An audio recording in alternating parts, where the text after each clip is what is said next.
Góðan daginn, velkomin á Málstofu Hafrannsóknastofnunar. Í dag fáum við gestafyrirlesara frá Háskóla Íslands, Brendon Lee.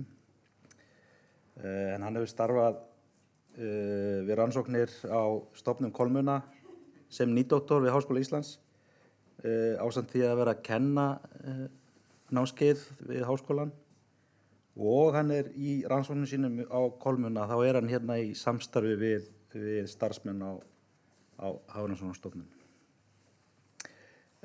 Brendon starfaði áður sem fiskifræðingur fyrir stjórnvöld á Falklandseyjum frá 2015 til 2023 og bar þar ábyrgð á samhæfingu, stjórnun og stuðning við rannsóknir á tannfisk ásamt öðrum nytjastofnum við Falklandseyjar. Samhliða því starfi stundaði Brendon doktorsnám og útskrifaðist með doktorsgráðu í fiskifræði frá Rhodes University í Suður-Afríku árið 2022.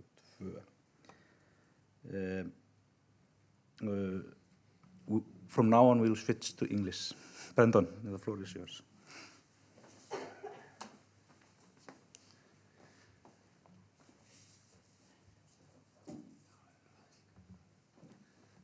Thank you very much. I could pull out a few of those words to follow what was happening. So I'm going to be speaking a little bit about a project that we've started recently in Iceland, looking at blue whiting, Kolmunni. And the main questions that we are looking at are related to improving our understanding of the population structure, not just around Iceland, but in terms of the overall region. So to start very much at the very beginning, why is understanding population structure important for any species? And this relates to a range of stock, ecosystem, conservation, and socio-economic aspects. And these range from meeting stock assessment assumptions through to the portfolio effect in terms of ecosystem stability through genetic and life history, diversity, maintaining this, and then to meet various monitoring, management, and protection sort of goals related to vulnerable life history stages or the presence of subpopulations within an overall population. And then in terms of straddling stocks or cross-boundary populations, these can also improve collaboration, cooperation, the sharing of data, and if necessary, managing these across these boundaries. And these, of course, all work not independently, but these all work interactively amongst each other. So to look at the species itself, blue whiting, it's one of the 6 largest capture fisheries globally. In the mid-2000s, this peaked at just under 2.5 million tons, and more recent years it has been sitting at around just under 1.6 million tons.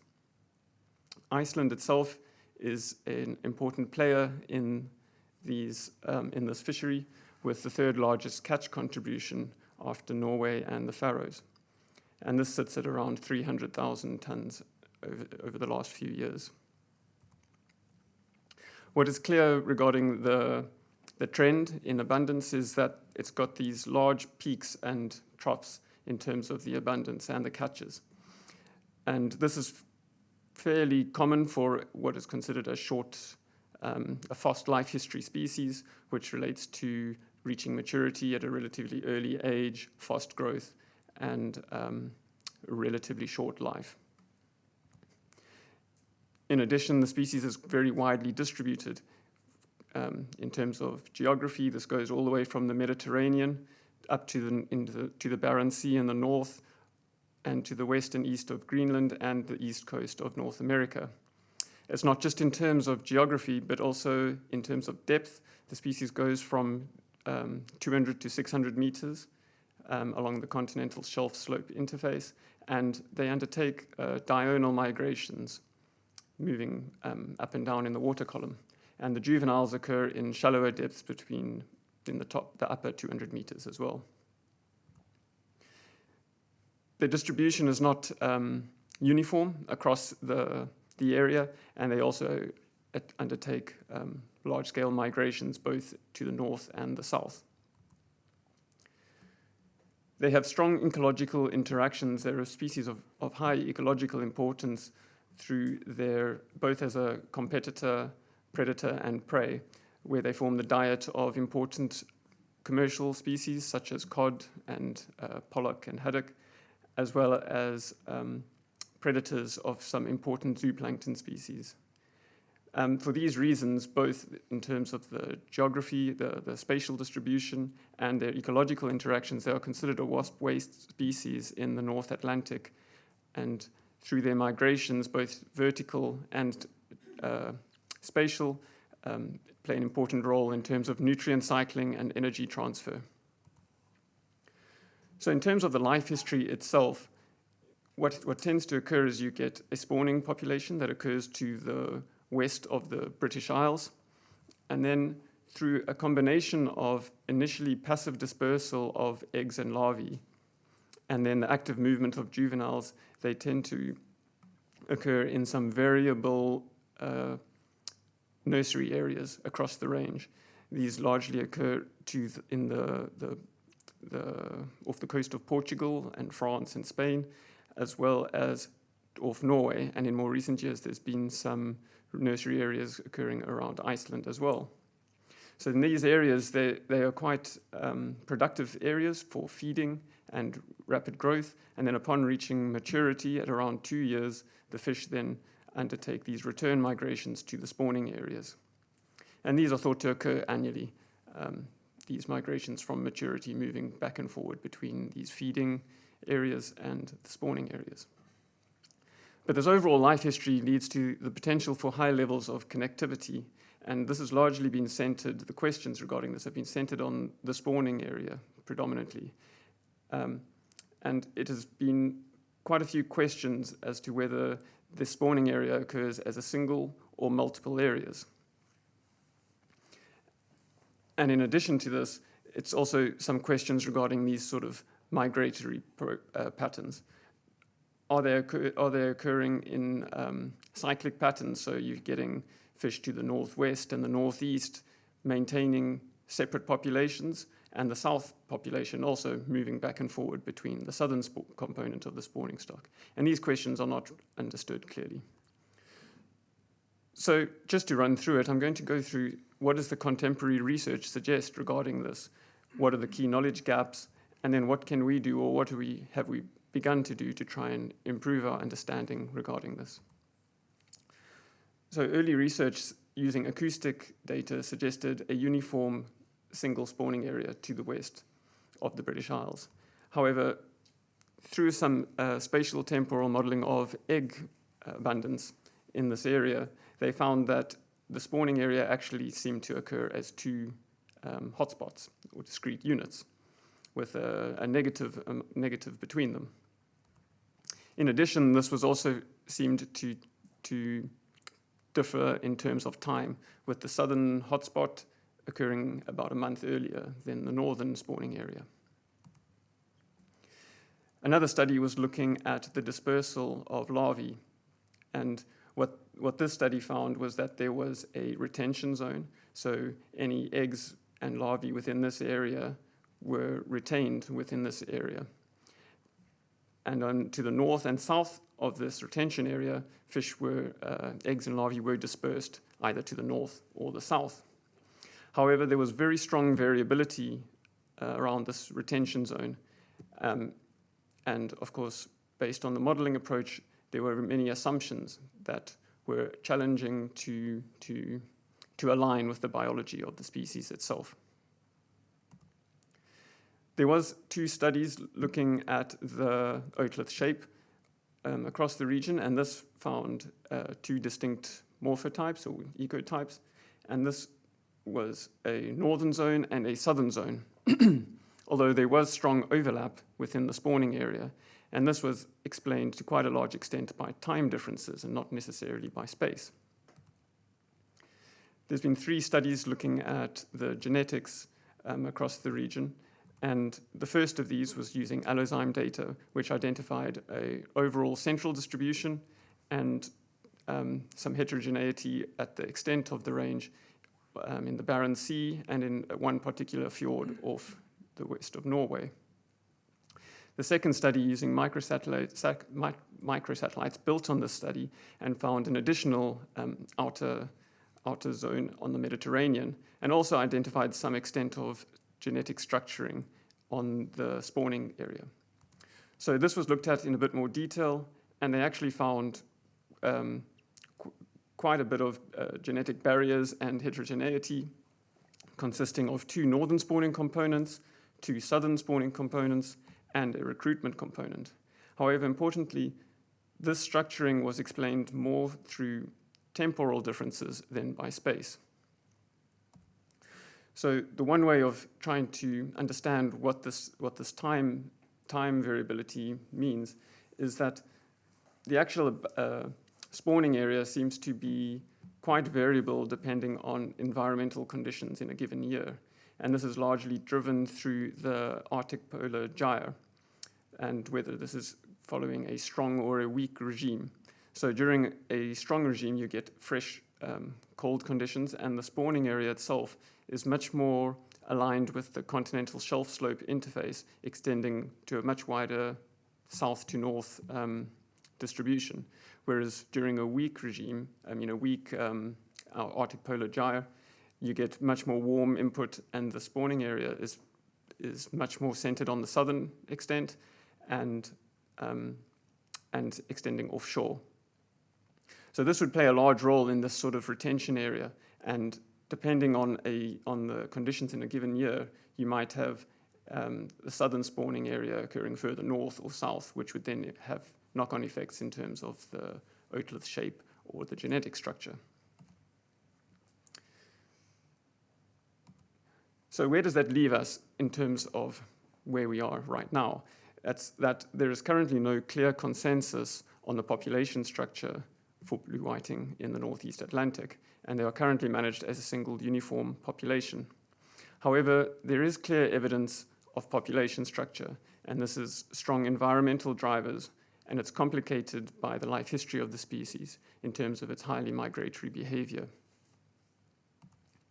So how can we start building on this?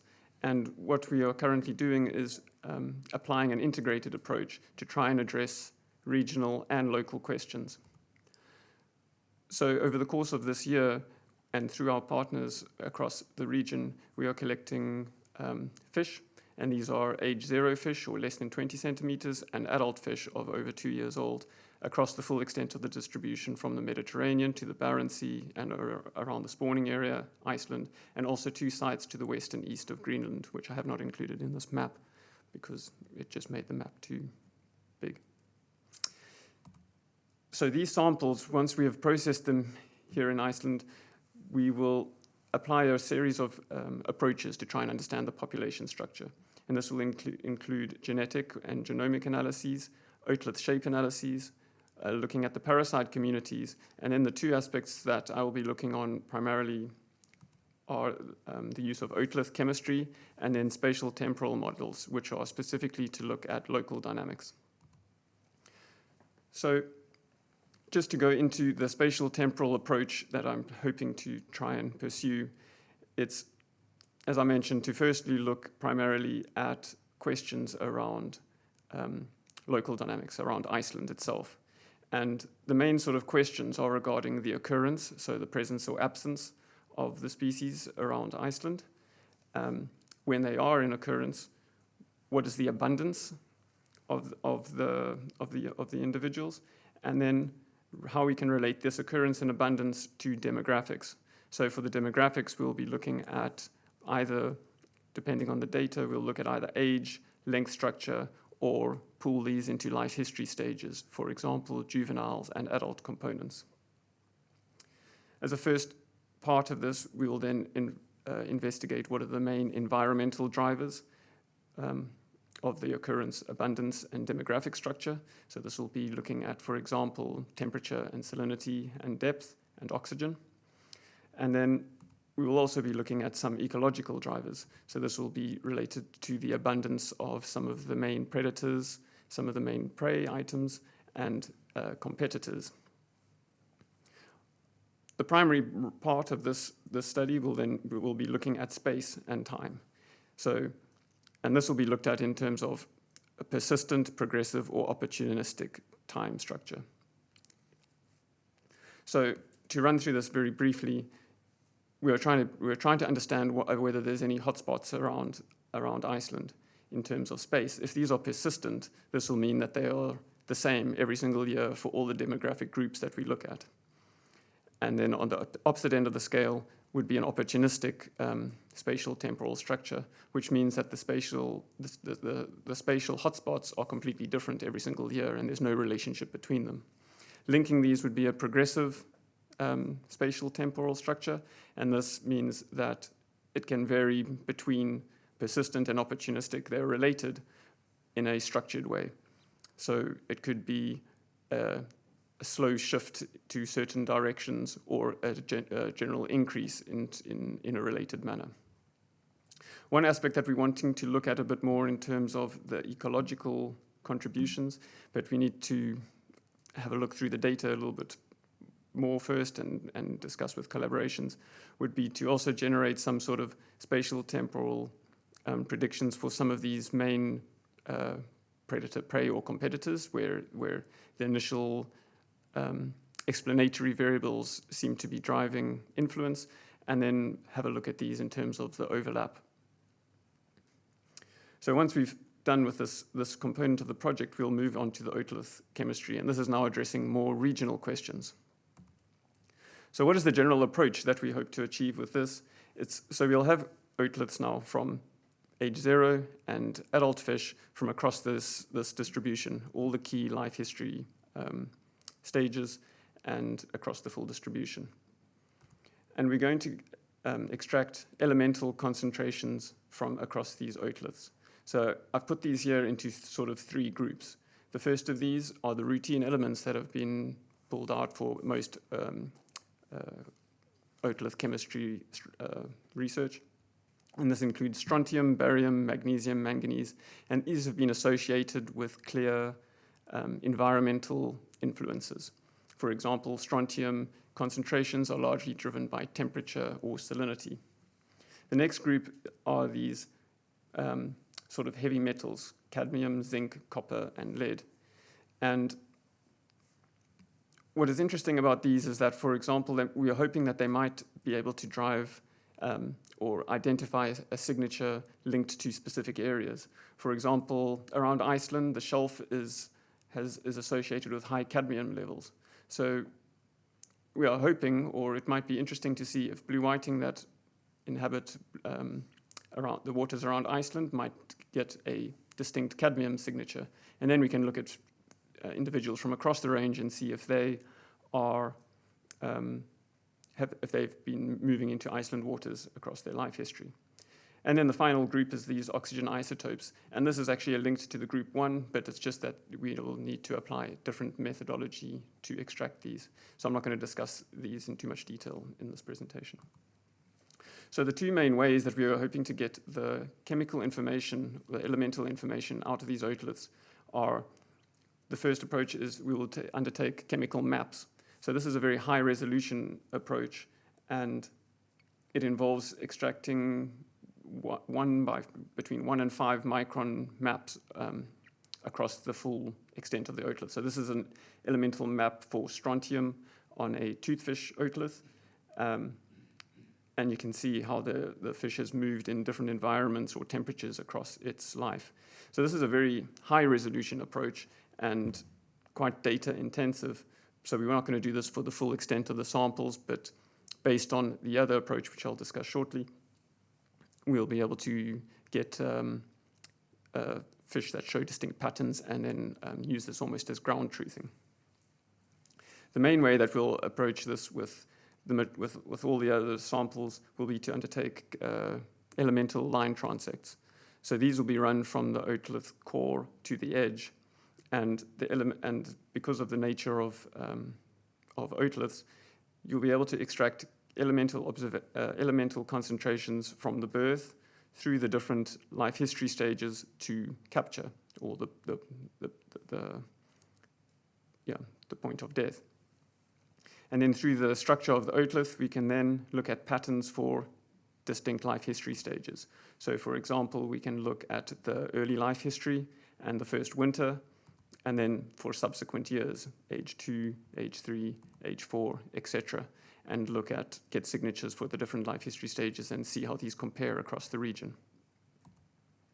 So just to go into a little bit more detail about the first part of this project in terms of the early life history, because we are getting samples from across the different nursery areas, both retained within the spawning area and to the north and south of the region. The first question that we will look at here is to look at the edge of these otoliths and try and see, so does the chemistry at this edge point from the different nursery areas, does it reflect the environment within which the fish were caught? And our prediction for this would be yes, that fish in the north will show unique signatures or compared to the south and within the retained area on the spawning area. We'll then do the same with the natal area, the area where fish are likely to have hatched, and try and see if these different nursery areas can be associated with different spawning areas, north and south and central. And again, we would hypothesize that fish that were captured or are in nursery areas to the north were from spawning areas further north, and likewise from the south. And then finally, we'll link these by looking at the overall trend between the natal to the nursery area and whether this reflects variable patterns across the life history from birth to capture. So just to try and explain this with an example, this is a elemental profile from a toothfish, also an age 0 from hatching to the nursery areas. And in this example, this is 2 elements, strontium on the left and manganese on the right. For this example, they did not show distinct profiles from different spawning areas. It showed a unified population level profile. But what you can see is that there were distinct changes as they moved through the different environments. So to investigate this, we used a method called change point analysis, as well as looking at the first order derivatives of the smoother. And you can see the blue line is the strontium derived change point, and the black line is for the manganese derived change point.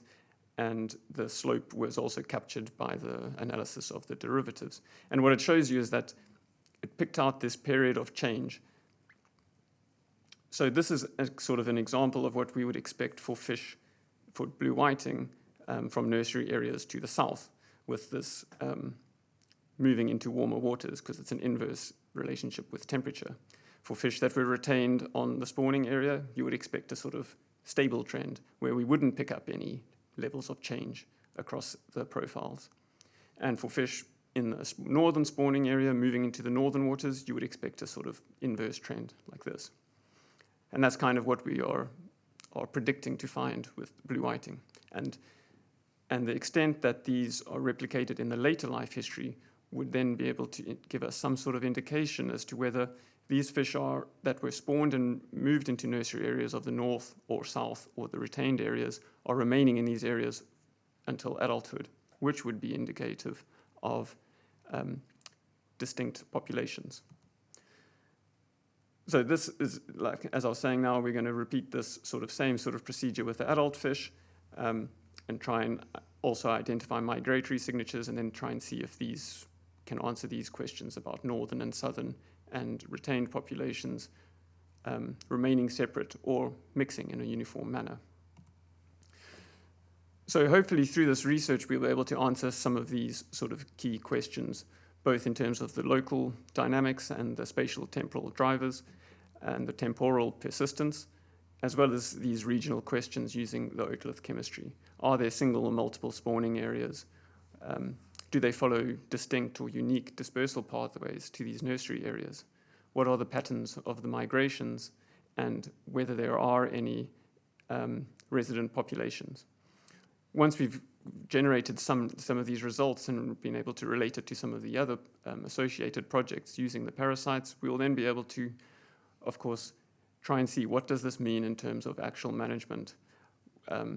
If we do get strong evidence of separate populations, how can we then incorporate this to improve the management of the species across the Northeast Atlantic? Thank you.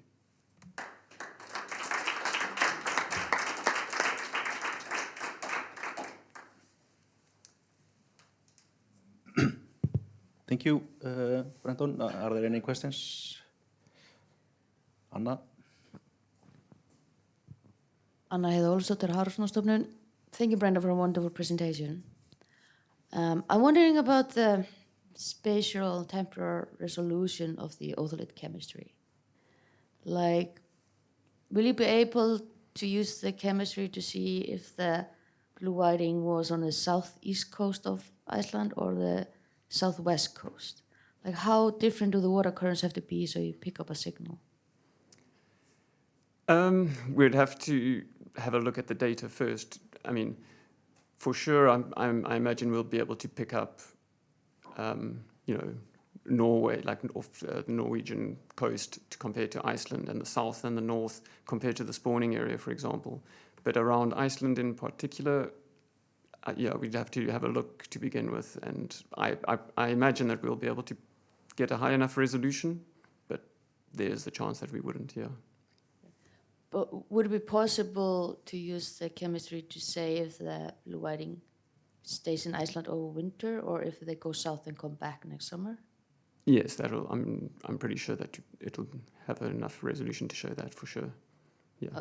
Okay, so then we can say who are like resident local population or not?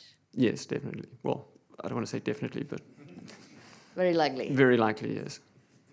Okay, so it's going to be very interesting to see what comes out of this otolith analysis. Thank you. And the resolution of the chemistry that you can get from the otoliths themselves has really increased in recent years. Even when I did that research on toothfish, to do one of those profiles from a small otolith, the otoliths for toothfish are, they actually will be about the same size as the blue whiting, but that took about 10 minutes. And when I went last year to the same place, they could do those transects in less than a second at a much higher resolution as well, just because of the technological advances of the lasers and stuff like that. So it means what that means for us is that we can do a lot more samples in the time that we have, because the price is the same. Yeah. Yeah, thank you. Guðmundur Óskarsson from Hafrannsóknastofnunar. Thank you for a very good presentation, and it's really interesting project. I want to ask you about the microchemistry also, but the methods. How are you going to get samples throughout the otoliths? Is it laser technology that you're using, or? Yes. So we'll section the otoliths to expose the inner structure, and then we use a laser. We'll be based at we'll go do this at the Natural History Museum in London. And what you do is you basically shoot the laser at the center, and the laser moves at a speed that you decide across to the edge, and it pulls out the atoms and counts the elements as it moves across the otolith. Yeah. So you get the signal throughout the. Yeah, from the center, from the birth, and then as it moves through. Just in one go. Yeah. It takes less than a second nowadays to do that one of these transects. Yeah. Interesting. And you get a resolution of just a few microns difference. It's not like millimeters. It's micron level resolutions. And for each sort of, as it moves through, it's when we were testing last year, even though it's moving very quickly, you're getting depending how you set it, you can get about 10 points per point. So it's getting an average of 10 points. And the next point there's no temporal correlation in terms of the data. It's flushing out the previous atoms before the next ones are counted. Yeah. Very interesting. Yeah, thank you. Sigurður Jónsson at Hafró, you were showing us two types of chemistry analysis, the whole otolith field and then just a transect from the core. Can you, the transect from the core is sort of like the old timers, laser ablation. That was what you could, that was state of the art 10, 15 years ago, 20 years ago. To get that much, although you'd be having a whole otolith, I guess. But how are you going to divide between the two? Why don't you do all of them? As a whole otolith? As a whole. Because it creates very heavy data. I was involved with the project now that we're doing that for hake otoliths in the Falklands before I left, and we took the whole map of every single otolith, and we're still waiting for the data now because I think it's very good for, they use it for like a geology when it's only a few samples, but for doing like 500 or 700 otoliths, it's going to end up quite, I mean, maybe they've got a new laser already and they can deal with it much quicker again compared to last year, but it's also going to be quite logistically, not logistic, I don't know what the right word is, difficult pulling out the data that you want from there to get, because you can, I mean, it's very flexible that you can then pull out exact pieces across the core, across the migratory area. And we'll try and do this at least for 5 or 10 otoliths for each of the sort of key groups. And then if we see patterns in the transects, then we can see, okay, yes, this does make sense. It's not just a contamination in one of the transects, like resin or something that's gotten in the way. Yeah. I hope that answers your question a bit. Hi, thanks for a nice talk. My name is Kristin. I work in the pelagic department. I wanted to ask about the larval dispersal to the connectivity to the nursery areas. Are there any results for that ready yet, or is that like more of an ongoing plan? We don't have any results yet. Yeah. The only stuff that I've presented now was just from previous papers that have already been published before. But the egg dispersal will be very minor, because I think the egg phase is only 5 days or less than a week. So, and then the larval dispersal, that's why I was trying to say it'll be dispersal and then active movement, because I think they develop very quickly as well. And then they will start having active movement fairly quickly. And that was the problem with that previous paper. I mean, it was quite an old paper and it was quite good at that point. But they couldn't take into consideration any active movement. It was only assuming a constant depth and no contribution of the fish, just basically going freely with the currents. Yeah. Yeah, I have one. I find it interesting, this management approach that used to have, if I remember correctly, 2 stocks, right? North and south of 48 degrees north or something like that. But nowadays it's single stock management. Can you elaborate a little bit about that and how do you see it in the future when the results are? It's a bit difficult to say. I mean, I'm not really sure, I wasn't really around, so I'm not sure what was the main driver of changing it from 2 stocks to 1 stock originally. Because when you look at the evidence now, it seems to be much more strongly aligned with 2 than 1. So I'm not really 100% sure why it changed originally. No. But if the evidence seems to suggest more strongly of 2 stocks in the future, I mean, we would just have to, I guess, make that scientific argument and provide the evidence, and then it would be up to whoever decides this, whether they think it's strong enough to move in that direction. Chris, you have something to add? Yeah. Hi, Christoph Pomfrey from AVO. No, it's just a further comments on this, because I guess that what happened is that they decided there was 2 stock based on the genetic studies, and I was going to make a comment on this because they only have 5 microsets, and this is the tools we had 10 years ago, but now we know that when you have signals with 5 microsets, it's not really, revealing the truth in terms of stock structure. So I will be really concerned about these results. And I'm actually more concerned about the fact that they found differences in the nursery area with allozymes in Norway, because that is telling you that something is happening in terms of selection forces and adaptation of the species. I don't know anything about this study, and I will have to look at it. But if they used allozymes and saw some signals, then you can be worried that there is something effectively. But and I wonder if it will be the truth in Iceland also, because the question of Anna was really relevant. Most of the time when we do genetics in Iceland, we have these north-south differences for almost all species, but we rarely find stuff along the shelves in the southern area, except when you use loci under selection. So I was wondering if you actually get tissue samples of your fish also, so that you could look into this. Yes, we're getting the whole fish sent to Iceland. So we'll have be able to examine those here, take genetic samples and parasite assemblages, everything. Yeah, and I think that's one of the what for me will be one of the quite interesting questions as well, as about these potential for resident populations across the different regions. Já, takk. Önnur spurning frá Önnu.